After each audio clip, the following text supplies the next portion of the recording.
Chapter 1. The Young Wanderer. They called him a demon with a sword. But the truth was simpler and far more human.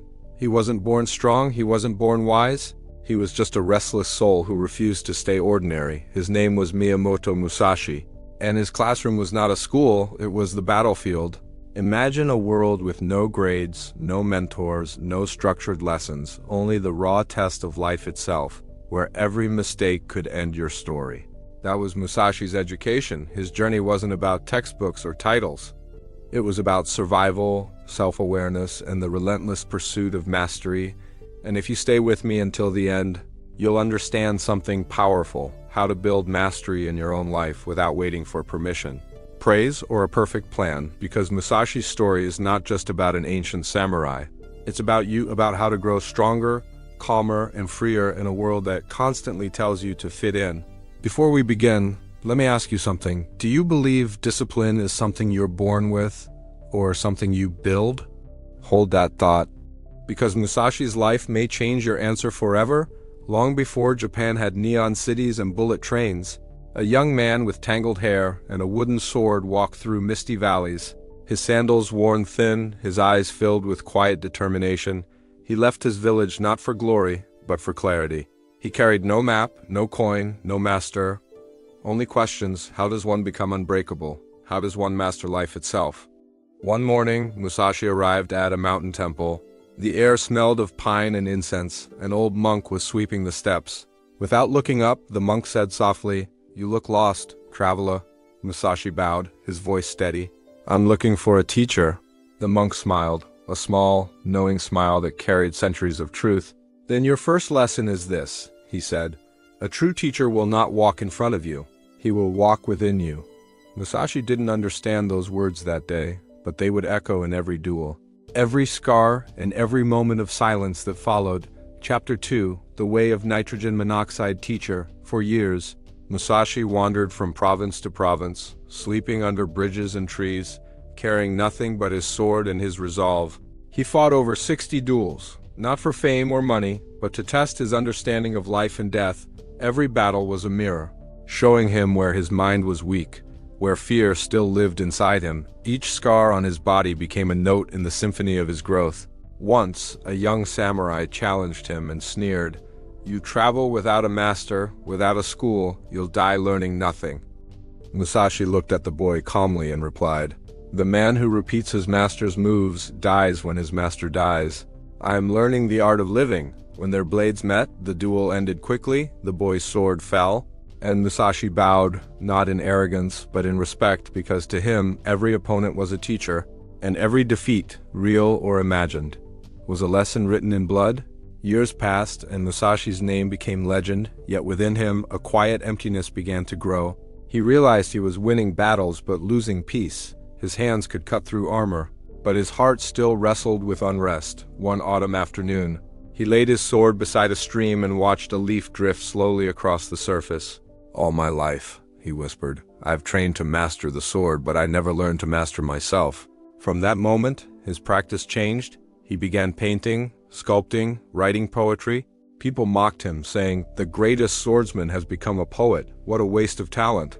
But Musashi only smiled. "To understand the sword," he said, "you must understand all things." He started seeing life itself as a kind of duel, not against others, but against one's own ignorance.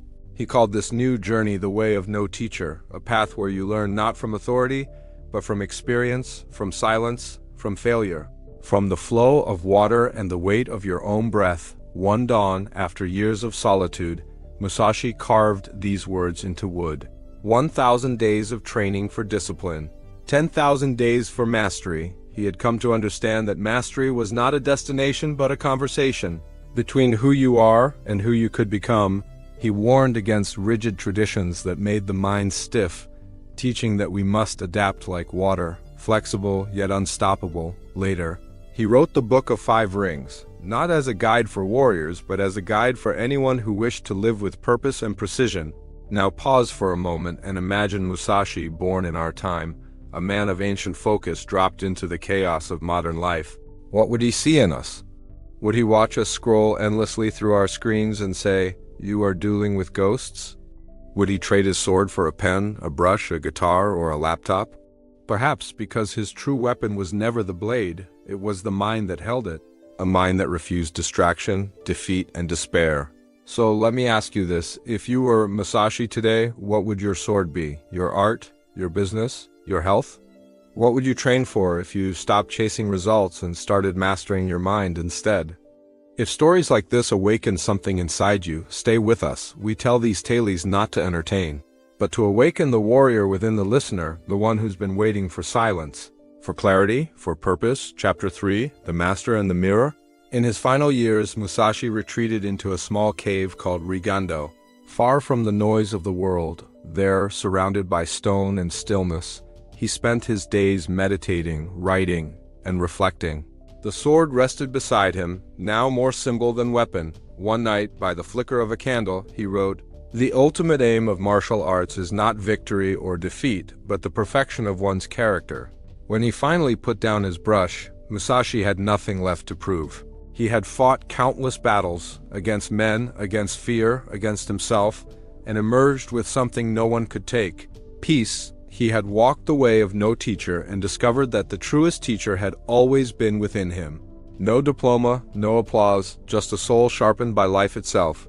Musashi's journey teaches us that education is not confined to classrooms or credentials. It's how we meet the world, how we respond when things don't go our way, how we stay present when the world demands our attention, and how we rise every time we fall in today's world. We chase certificates, titles, and external validation, but Musashi reminds us that mastery isn't granted.